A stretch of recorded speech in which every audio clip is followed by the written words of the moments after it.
إن الحمد لله نحمده ونستعينه ونستغفره ونعوذ بالله من شرور أنفسنا ومن سيئات أعمالنا من يهده الله فلا مضل له ومن يضلل فلا هادي له وأشهد أن لا إله إلا الله وحده لا شريك له وأشهد أن محمدا عبده ورسوله أما بعد فإن خير الحديث كتاب الله وخير الهدي هدي محمد صلى الله عليه وسلم وشر الأمور محدثاتها وكل محدثة بدعة وكل بدعة ضلالة وكل ضلالة في النار أما بعد فإن في الكلام المجيد والفرقان الحميد بعد أعوذ بالله من الشيطان الرجيم يا أيها الذين آمنوا اتقوا الله حق تقاته ولا تموتن إلا وأنتم مسلمون يا أيها الناس اتقوا ربكم الذي خلقكم من نفس واحدة وخلق منها زوجها وبث منهما رجالا كثيرا ونساء واتقوا الله الذي تساءلون به والأرحام إن الله كان عليكم رقيبا إلى آخر الآية وقال رسول الله صلى الله عليه وسلم لكنوا موتكم لا إله إلا الله সমস্ত প্রশংসা সমস্ত গুণগান সেই মহান আল্লাহ তাআলার জন্য যে আল্লাহ রাব্বুল আলামিন আমাদেরকে প্রত্যেক সপ্তাহের নেই আজকেও পৃথিবীর শ্রেষ্ঠ জায়গাতে আসার বসার এবং বাংলাদেশে প্রচারিত বিভিন্ন অশ্লীল মিডিয়া থেকে মুক্ত রেখে যে আল্লাহ রাব্বুল আলামিন আমাদেরকে আজকে এই মসজিদে আসার বসার এবং পবিত্র কোরআন ও সহিহ হাদিসের কিছু কথা আল্লাহর দেওয়া জবান দিয়ে বলার এবং আল্লাহর দেওয়া কান দিয়ে শ্রবণ করার। যে আল্লাহ রাব্বুল আলামিন তৌফিক দান করিতেছেন, করছেন, করবেন, ওই আল্লাহর জন্য শুকরিয়া বলি আলহামদুলিল্লাহ।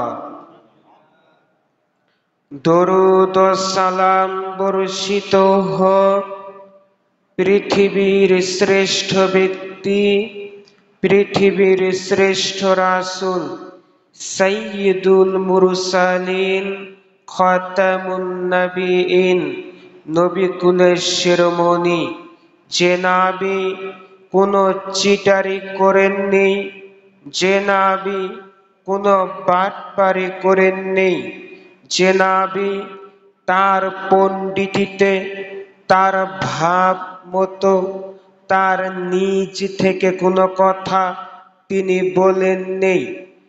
আল্লাহ সুবহানাহু ওয়া তাআলা তাকে যা জানিয়ে দিতেন তিনি তাই বলতেন। দলিল সূরা নাজম আয়াত ৩-৪। আল্লাহ তাআলা বলেন, ওমা ইয়ান্তিকু আনিল হাওয়া ইন হুয়া ইল্লা ওয়াহয়ু ইউহা। আর মুহাম্মদ তিনি কোনো বানোয়াটি কথা বলতেন না, তাকে যা জানিয়ে দিত আল্লাহ জিব্রাইলের মাধ্যমে তিনি আমাদেরকে তাই জানাতেন। তার মানে তার উপরে যা ওহী করা হতো তিনি মুহাম্মদ সাল্লাল্লাহু আলাইহি ওয়াসাল্লাম আমাদেরকে তাই জানাতেন। কথা বুঝতে পারেন? তাহলে সেই নবীর প্রতি বর্ষিত হোক অগণিত দরুদ ও সালাম, বলি আল্লাহুম্মা আমিন। সকলেই সংক্ষিপ্ত ভাবে দরুদ পাঠ করি, বলেন আল্লাহুম্মা সাল্লি ওয়া সাল্লিম আলা নাবিয়িনা মুহাম্মদ। সম্মানিত উপস্থিতি, সাউন্ডটাই আরেকটু কমিয়ে দিলে মনে হয় ভালো হয়, কানের সমস্যা হচ্ছে। সম্মানিত উপস্থিতি, বলতে চাচ্ছিলাম আজকের জুমার খুতবার বিষয়বস্তু হলো মুমূর্ষ ব্যক্তি থেকে কবর পর্যন্ত করণীয় এবং বর্জনীয় কাজসমূহ। অত্র বিষয়টি নিয়ে গুরুত্বপূর্ণ আলোচনা করার চেষ্টা করব ইনশাআল্লাহ। তাহলে আলোচনার বিষয়টি মনে রাখতে হবে। বিষয়টি হলো মুমূর্ষ ব্যক্তি থেকে কবর পর্যন্ত করণীয় এবং বর্জনীয় আমাদের জন্য অনেক জরুরি। বলেন কথা ঠিক কিনা? দিন প্রতি মানুষ মারা যাচ্ছে, মানুষ অসুস্থ হচ্ছে, আর আমরা না জেনে দিন প্রতি আমরা বিদআত করে যাচ্ছি। বলেন কথা ঠিক কিনা? সম্মানিত উপস্থিতি, বলতে চাচ্ছিলাম একজন মানুষ যখন অসুস্থ হয়, অসুস্থ মানে মানুষটি মুমূর্ষ ব্যক্তিতে রূপান্তরিত হয়। তার মানে লোকটির জান যাবে যাবে ভাব, এরকম একটা অবস্থা আছে।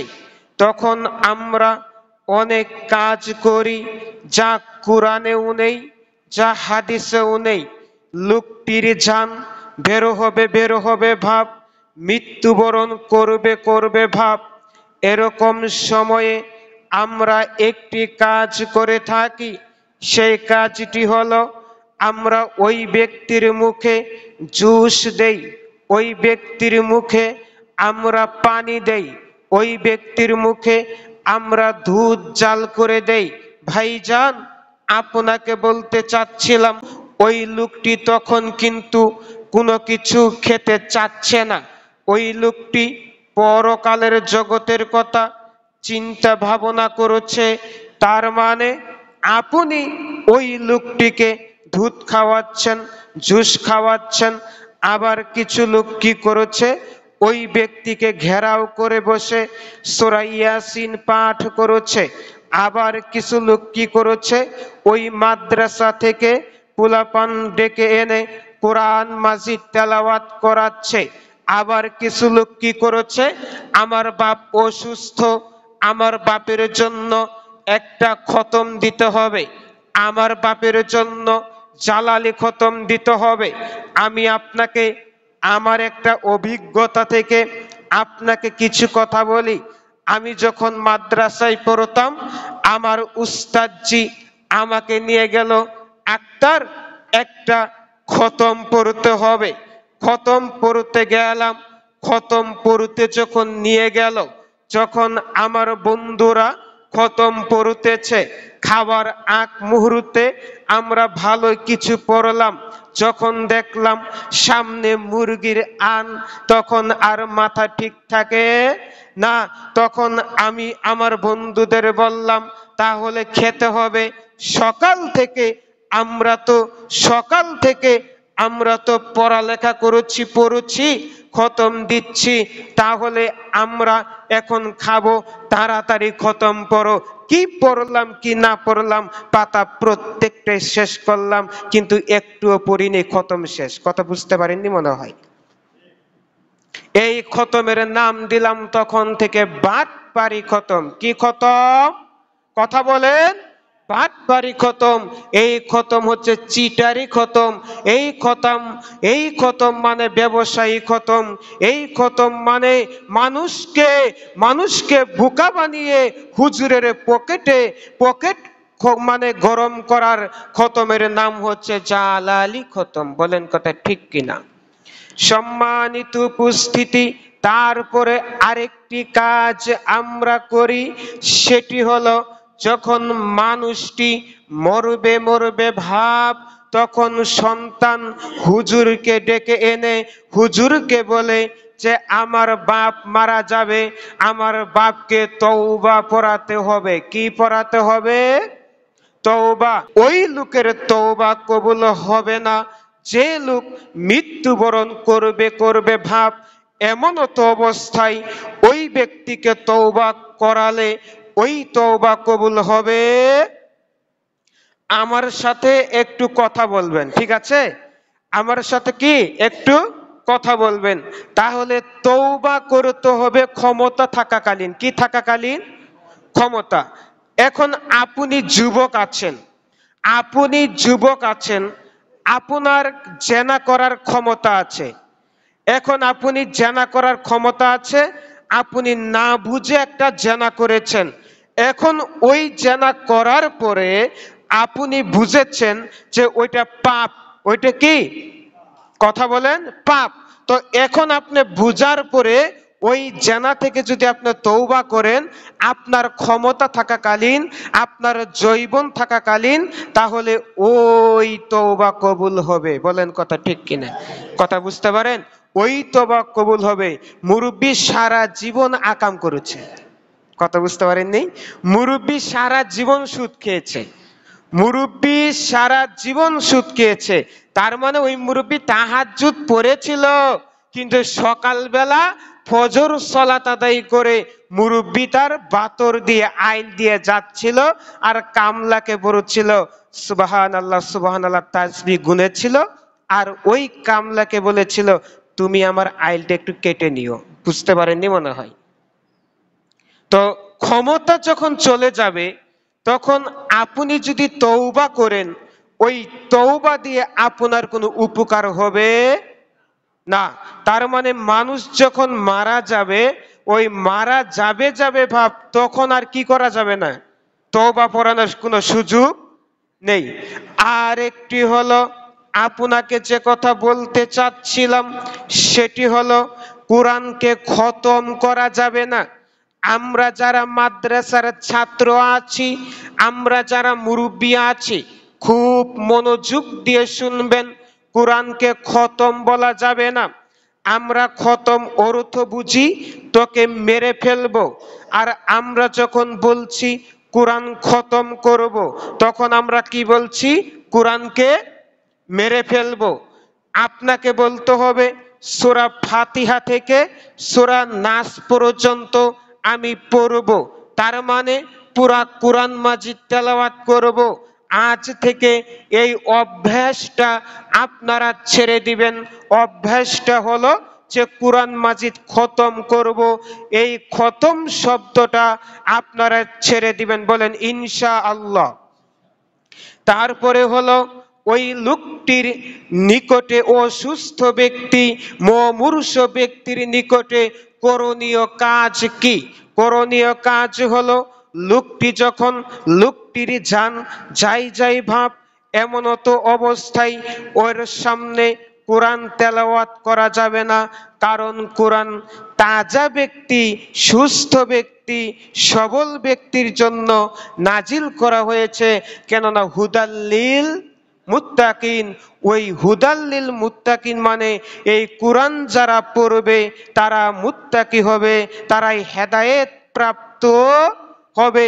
তার মানে ওই ব্যক্তি, যে ব্যক্তি মৃত্যুর সাথে পাঞ্জা লড়তেছে, ওই ব্যক্তির আর মুত্তাকি হওয়ার সুযোগ নেই।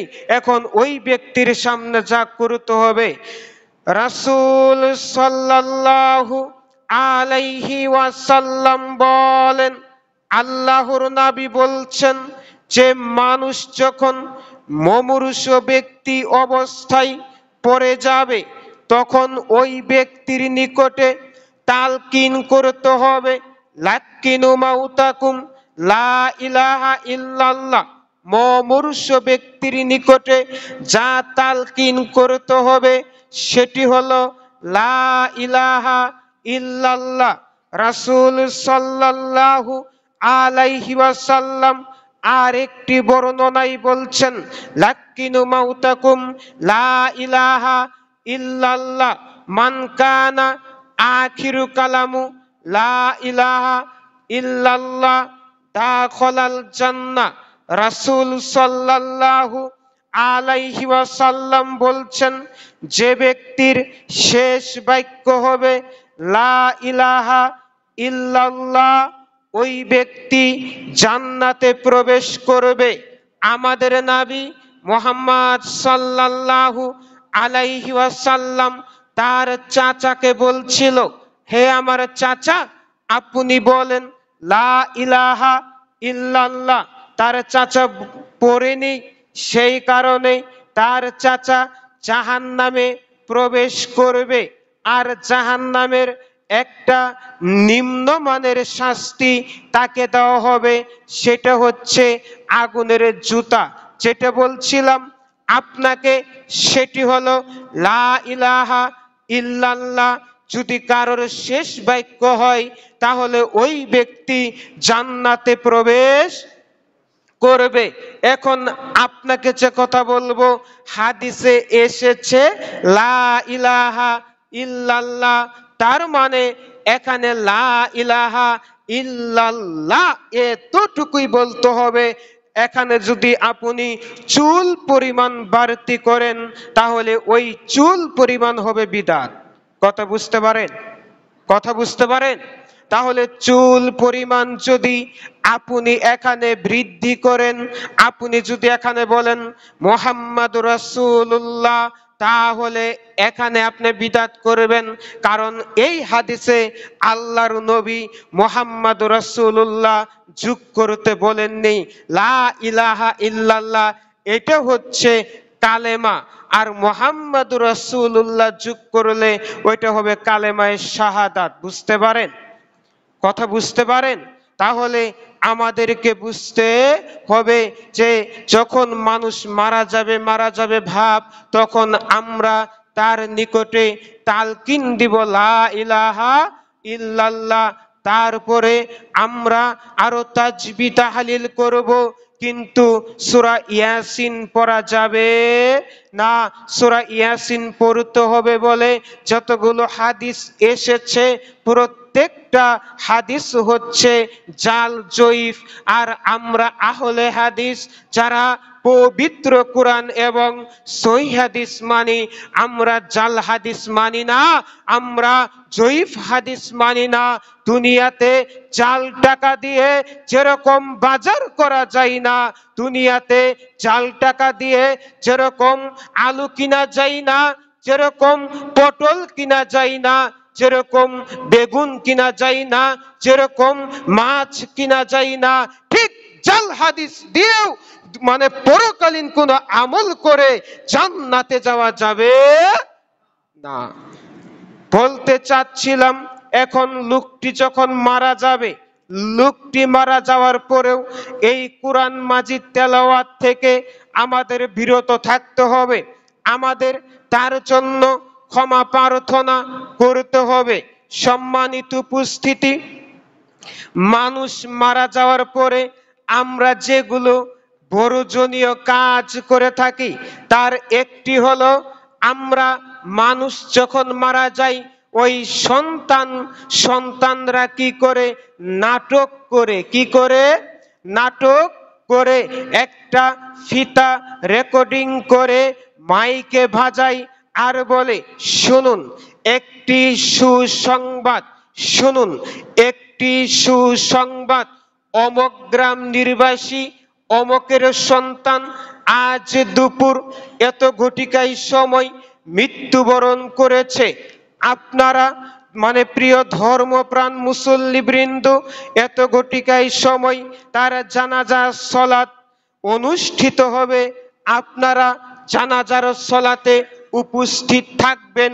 এই নাটক এদেশের এলাকার মাদানিরা করে, এই নাটক এলাকার মাদানি, এলাকার মুফতি, যারা শুনে শুনে বক্তা, যারা শুনে শুনে হুজুর, যারা শুনে শুনে মৌলবী, তারা করে।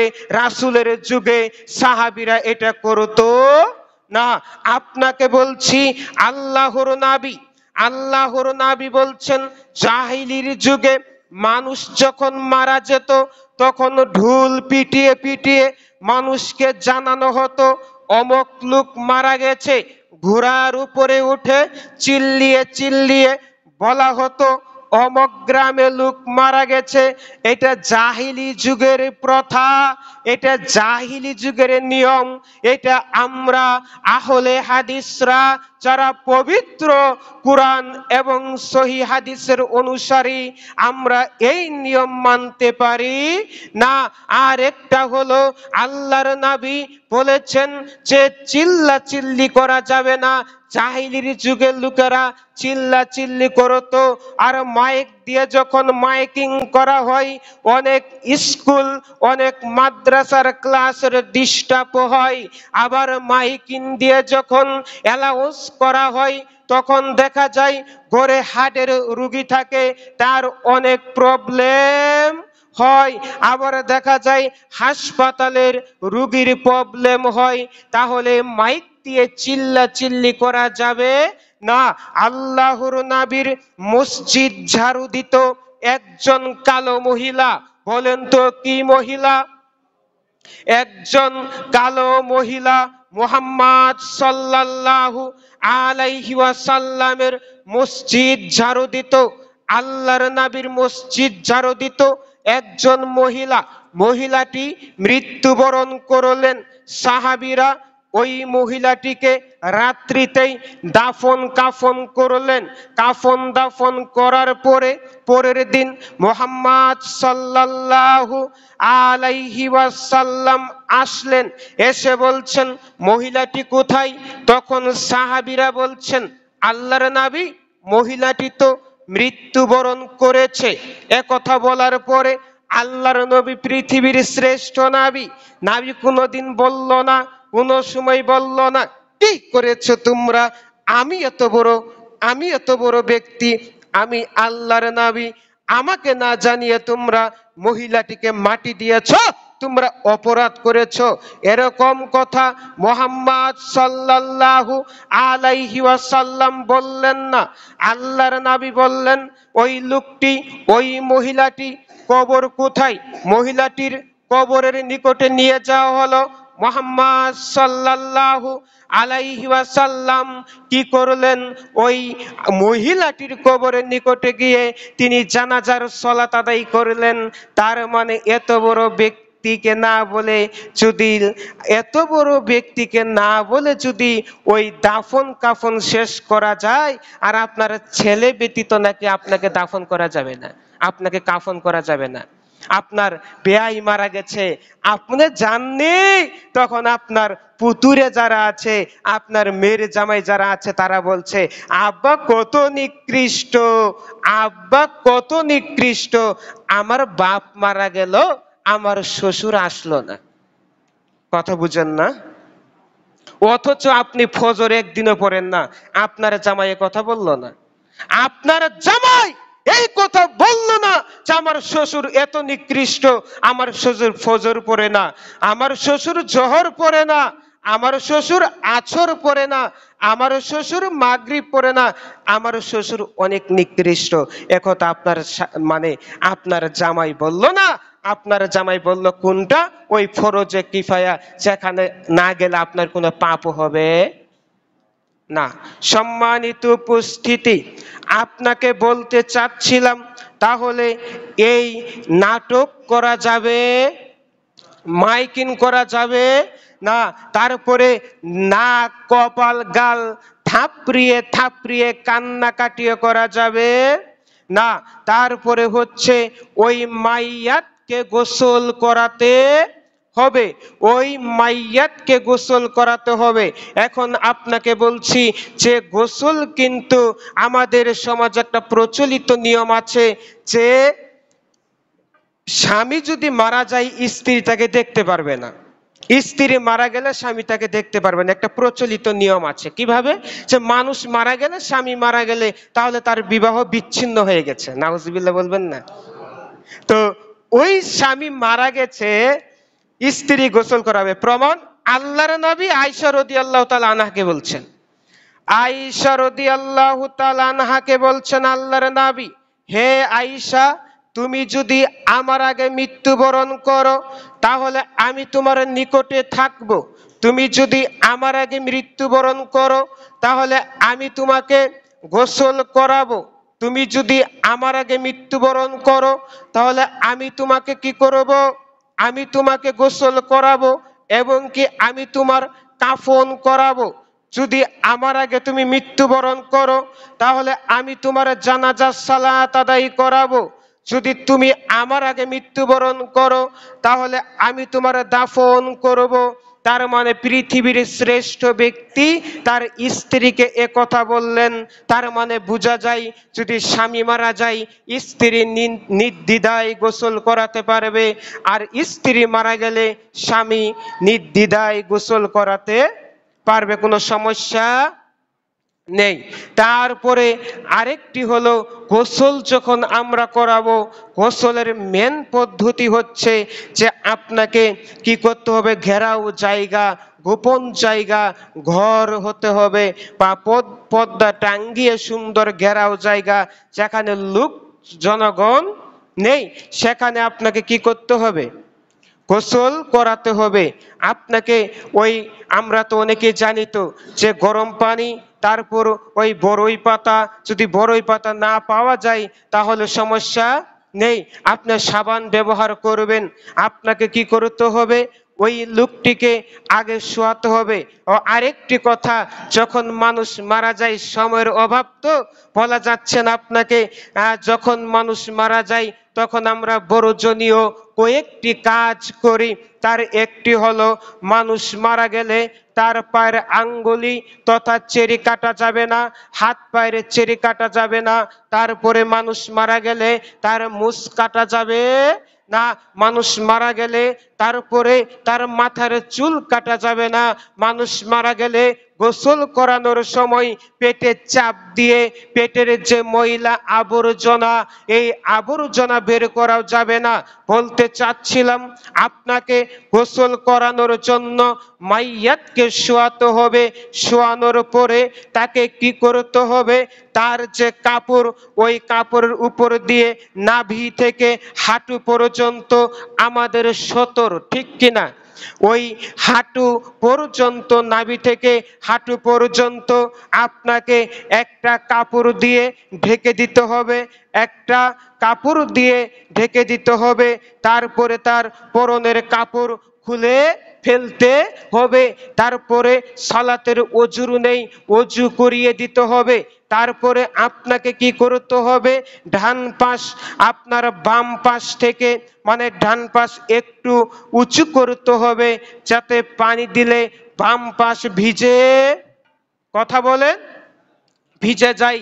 তারপরে বাম পাশ থেকে আপনাকে পানি দিতে হবে যাতে ডান পাশ ভিজে যায়।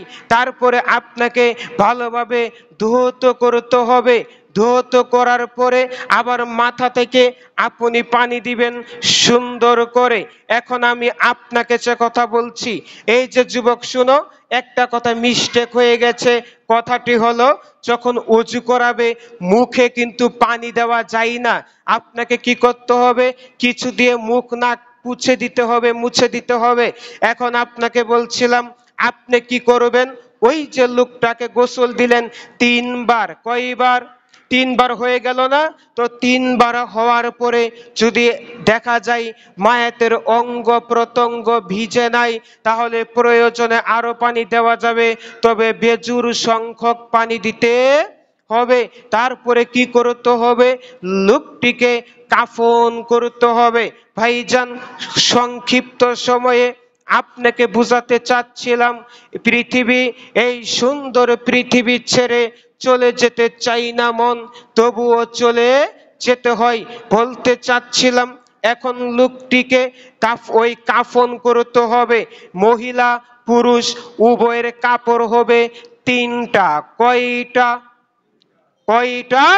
5টা কাপড় হবে বলে কোনো প্রমাণ নেই। 3টা কাপড় হবে, হাদিস থেকে যা বোঝা যায়। বলছিলাম পুরুষ মহিলা কাপড় হবে 3টা। এখন আপনি কাফন করবেন। কাফন করার পরে জানাজার সলাত, জানাজার সলাতে নিয়ে যেতে হবে। আপনার মুফতি, আপনার হুজুর একটি হাদিস বলেছে। হাদিসটি হলো যে কাত এক মানে জানাজা বহন যদি 3 বার করা যায়, তাহলে মায়াতের পক্ষে যে দায়িত্ব থাকে এই দায়িত্ব নেমে যায়, এটা বলেছে। তাই তো আপনার এলাকার মাদানি মুসল্লি তারা ওই লাশকে 3 বার নামাচ্ছে। অনেক জায়গায় দেখা যায়, আপনাদের মাদারগঞ্জে এটা আছে কিনা আমি জানি না, তবে অনেক জায়গায় দেখা যায় যে লাশকে 3 বার নামিয়ে নিয়ে যায়। কারণ 3 বার নামালে ওই মায়াতের পক্ষে থেকে দায়িত্ব নেমে যাবে। এই হাদিসটা জয়ীফ। হাদিসটা কি?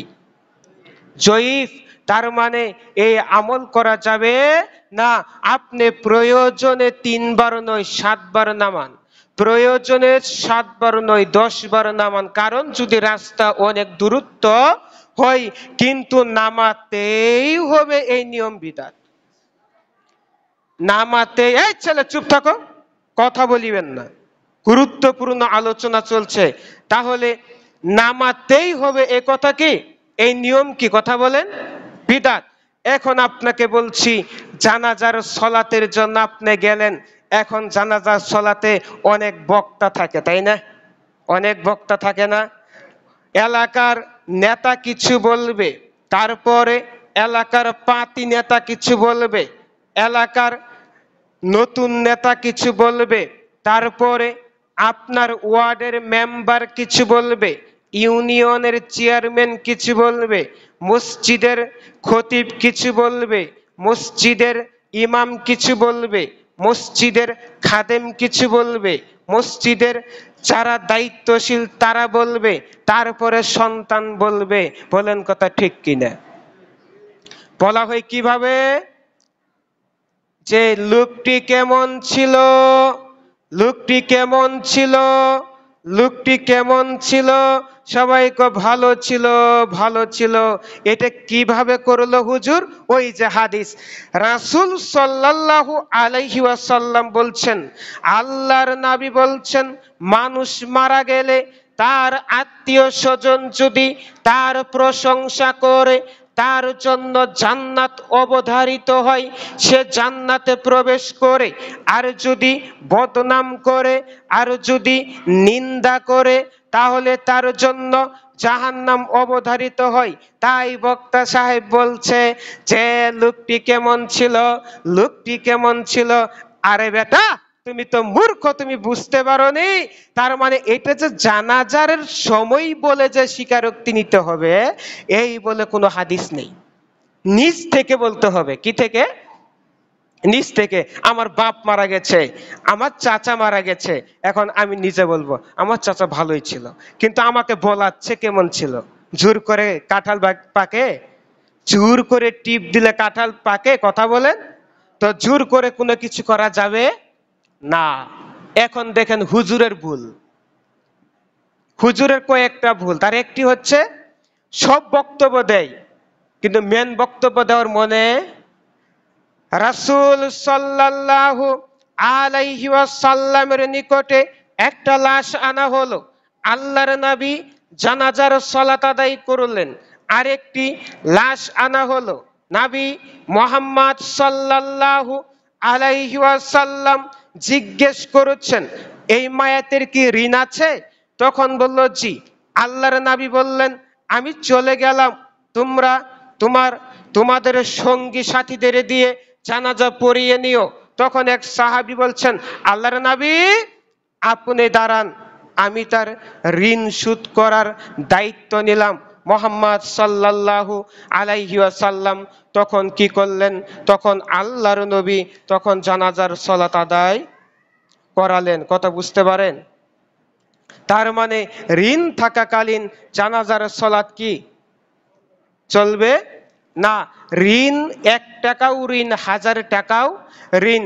ঋণ থাকাকালীন জানাজার সালাত চলবে না। আর জানাজার সামনে দাঁড়িয়ে দাঁড়িয়ে দাঁড়িয়ে দাঁড়িয়ে বক্তব্য দেওয়া যাবে, এটা ওয়াজ মাহফিল নয়। তাড়াতাড়ি কাফন দাফন শেষ করতে হবে। এখন বক্তার ভুল, ওই যে হুজুরের ভুল, ইমাম সাহেবের ভুল শুনবেন আপনারা। ইমাম সাহেবের ভুল হলো নিয়াত পড়তে হবে। হুজুর নিয়াত পড়াচ্ছে, আমরা পড়লাম ইন্নামাল আমালু বিন্নিয়াত। নিয়াত করতে হবে। সমস্ত আমল নিয়াতের উপরে নির্ভরশীল। আর হুজুর নিয়াত পড়ছে, ওই ঘটনা আপনারা শুনেছেন কিনা জানি না, এই আলোচনাটা ইউটিউবে পাবেন। আলোচনাটি হলো যে এক ডাকাতকে পুলিশে ধরেছে। ধরার পরে ওই পুলিশে ডাকাতকে অনেক পিটুনি দিয়েছেন, মেরেছেন। মারার পরে ডাকাত ক্লান্ত হয়ে বলছে, স্যার আমাকে ছেড়ে দিন, আমাকে ছেড়ে দিন, আমি আর কোনোদিন ডাকাতি করব না। এটা কোথা দিয়ে বলছে? মুখ দিয়ে বলছে। কোথায় থেকে? মুখ থেকে বলছে। আর অন্তরে বলছে, বেটা তুই ছাড়, আগে তোর ঘরে ঢুকবো। এখন আপনাদের কাছে প্রশ্ন যে নিয়াত এইটা না এইটা?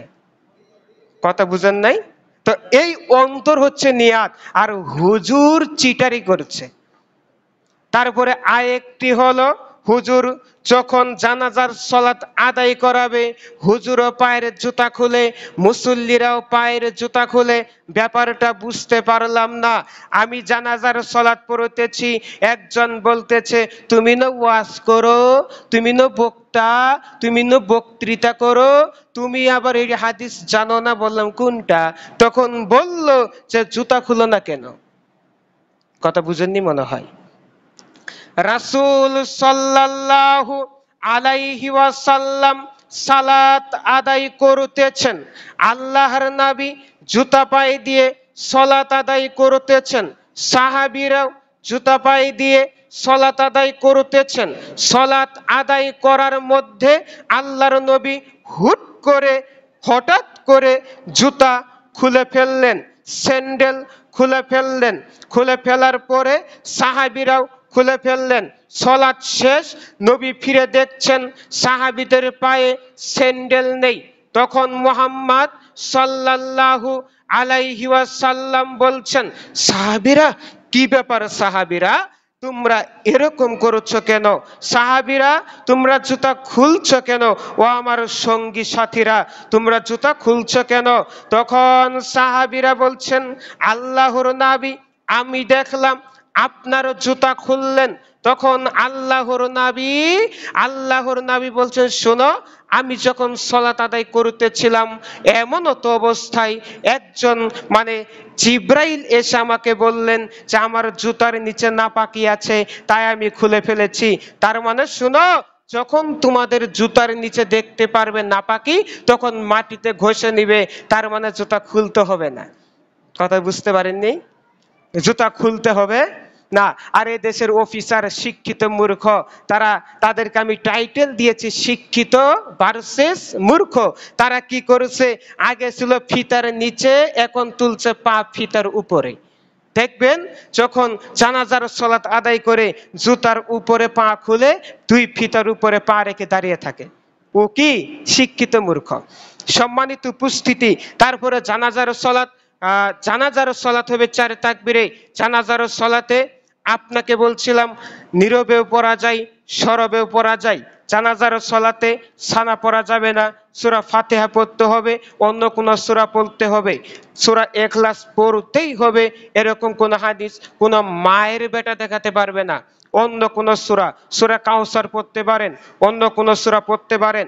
তারপরে দরুদ পড়তে হবে, তারপরে জানাজার দোয়া 2টা পড়তে হবে। তারপরে এখন আপনার সাথে আমার কিছু কথা আলোচনা শেষ করে দিব ইনশাআল্লাহ। সেটি হচ্ছে মায়াতকে যখন আমরা মাটি দিব, মুরব্বীদের মসজিদের কমিটিকে আমাকে বাজান 10টা মিনিট সময় দিলে একটু খুশি হতাম। সম্মানিত উপস্থিতি, আপনাকে বলতে চাচ্ছিলাম যে এখন আপনাকে যে কথা বলবো, মায়াতকে কবরে নিয়ে এখন মায়াতকে দাফন করতে হবে। দাফন করতে হবে মানে রাসূল সাল্লাল্লাহু আলাইহি ওয়াসাল্লাম বলেছেন, মায়াতকে কবরে রাখার দোয়া হচ্ছে বিসমিল্লাহি ওয়া আলা মিল্লাতি রাসূলিল্লাহ। আপনাকে বলতে চাচ্ছিলাম এই দোয়া পড়ে মাইয়াতকে রাখতে হবে। রাখার সময় বুকে হাত দেওয়া বিদআত, বুকে হাত দেওয়া যাবে না, আপনাকে রাখতে হবে। আর মাইয়াতকে রাখতে হবে ডান কাত করে। কি কাত করে? কেবলামুখী করে নয়, ডান কাত করে। মানে কেবলামুখী শুধু আমরা কোনটা বুঝি? ওই মুখ ঘুরিয়ে দেই, মুখ হাত দিয়ে কি করে দেই, এটা নয়। একটু ডান কাত করে ওই ব্যক্তিকে রেখে আসতে হবে। আর রাখার সময় বলতে হবে বিসমিল্লাহি ওয়া আলা মিল্লাতি রাসূলিল্লাহ। তারপরে মাটি দিতে হবে। হুজুর এখন দাঁড়িয়ে আছে, হুজুর বলছে মিনহা খলাকনাকুম ওয়া ফিহা নুইদুকুম ওয়া মিনহা নুখরিজুকুম তারাতান উখরা। হুজুর এই দোয়া বলছে, এই বেয়াদব মূর্খ, তোমাকে বলি বেটা, এই দুয়ার অর্থ কোন সৃষ্টির মুখে মানাই না। এই দুয়ার অর্থ যার মুখে মানাই তিনি হচ্ছেন স্রষ্টা। তিনি কে? স্রষ্টা আল্লাহ। কিভাবে? মিনহা খলাকনাকুম, আমি তোমাকে মাটি থেকে সৃষ্টি করেছি। এটাকে হুজুর করেছে না আল্লাহ করেছে? অমিনহা নুখরিজুকুম তারাতান অমিনহা নুইদুকুম। তারপরে অর্থ হচ্ছে যে তোমাকে আবার মাটিতে নিব, আবার মাটি থেকে পুনরায় জীবিত করব। তার মানে এটা আল্লাহ করবেন না মুফতি করবেন? আল্লাহ করবেন। তার মানে এই দোয়া বলতে হবে, কোনো হাদিসের পৃষ্ঠাতেও নেই। তারপরে আরেকটি হলো যে আপনাকে বলতে চাচ্ছিলাম, আমরা যে বিসমিল্লাহ বলি, তাহলে বিসমিল্লাহর দলিল কি? বিসমিল্লাহ বলার দলিল কি? সব কাজ শুরুতে কি বলতে হয়? আর মাটি এটা কাজ না? তো আমরা কাজ করতেছি, তখন বিসমিল্লাহ বলে মাটি দিতে হবে। 3 মুষ্টি মাটি দিতে হবে। কয় মুষ্টি মাটি দিতে হবে? 3 মুষ্টি। আরেকটা মিস্টেক করে এসেছি তাড়াহুড়ার কারণে, সেটি হচ্ছে মায়াতকে নামাতে হবে আগে পা থেকে। আগে পা নামাতে হবে, পরে মাথা। কারণ আমরা কোনো কিছুতে যখন নামি তখন আগে মাথা দেই না পা দেই?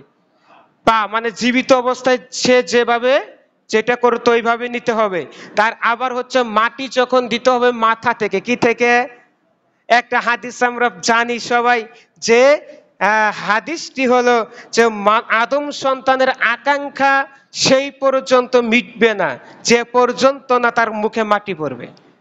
তার মানে মাটি আগে কোথায় দিতে হবে? মুখে দিতে হবে। এইভাবে মাটি দেওয়া শেষ। এখন আপনি কবর আধা হাত উঁচু থাকবে, তার মানে বেশি উঁচু করা যাবে না।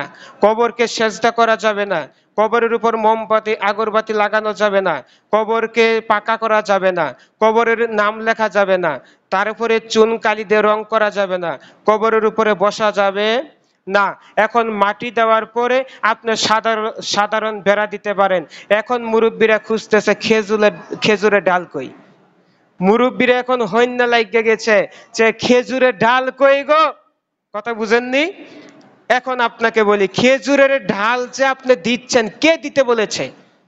মুরব্বীকে যদি বলা হয়, মুরব্বী বলবে কে? অমক হুজুর দেয়, তুমি জানো না? ওই হুজুর কই সালে ফাজিল পাস করেছে জানো?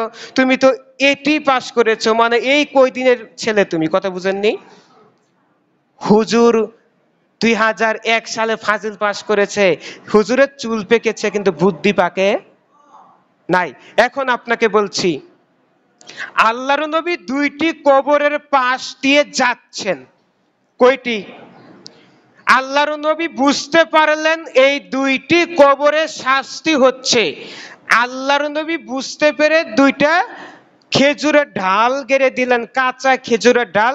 যতদিন কাঁচা কাঁচা থাকবে ততদিন তার শাস্তি হালকা থাকবে। এখন আপনার হুজুর কি জানে যে কবরে শাস্তি হচ্ছে নাকি শান্তি হচ্ছে? এটা আপনার হুজুর জানে? কথা বলেন।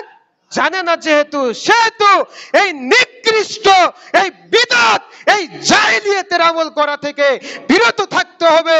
যেটা আল্লাহর নবী করে নেই, যেটা মুহাম্মদ সাল্লাল্লাহু আলাইহি সাল্লাম করেন নেই, যেটা আবু বকর করেন নেই, যেটা উমর রাদিয়াল্লাহু তাআলা আনহু করেন নেই, যেটা উসমান রাদিয়াল্লাহু তাআলা আনহু করেন নেই, যেটা আলী রাদিয়াল্লাহু তাআলা আনহু করেন নেই। ওই আমল হুজুরের পোশাক, হুজুরের যদি ডিগ্রি, হুজুরের টাইটেল যত বড়ই হোক, ওই হুজুরের অনুযায়ী ওই আমল যে করবে ওই হুজুর তো জাহান্নামে যাবেই, এবং কি ভক্ত যারা আছে তারাও জাহান্নামে যাবে। বুঝেননি মনে হয়? এখন আমাদের মিল্লিবাত আয়োজন করতে হবে, এই যে 3 দিনে 40 23, হ্যাঁ, কুলখানি শ্রাদ্ধ, এই নোংরা নীতি করা যাবে না। এটি বিদআত, তো বিদআত শিরিক। কি কথা বলেন? শিরিক। আপনার সন্তান 3টে, এখন আপনি মারা গেছেন, এখন আপনার সন্তান করতেছে, কারণ আমার বাপ মারা গেছে, এত টাকা পয়সা, আমি যদি আয়োজন না করি মানুষ বলবে কি? লোকে কি বলবে? আর লোক দেখানো আমল করা কি? শিরিক, রিয়া। আরেকটা হচ্ছে ওই আমল করা হচ্ছে আপনার বিদআত, নবী করেন নাই। তাহলে এগুলো থেকে আমাদের বিরত থাকতে হবে, বেশি বেশি দান সদকা করতে হবে। আজকের আলোচনা এই পর্যন্তই। আবার কোনোদিন দেখা হলে ইনশাআল্লাহ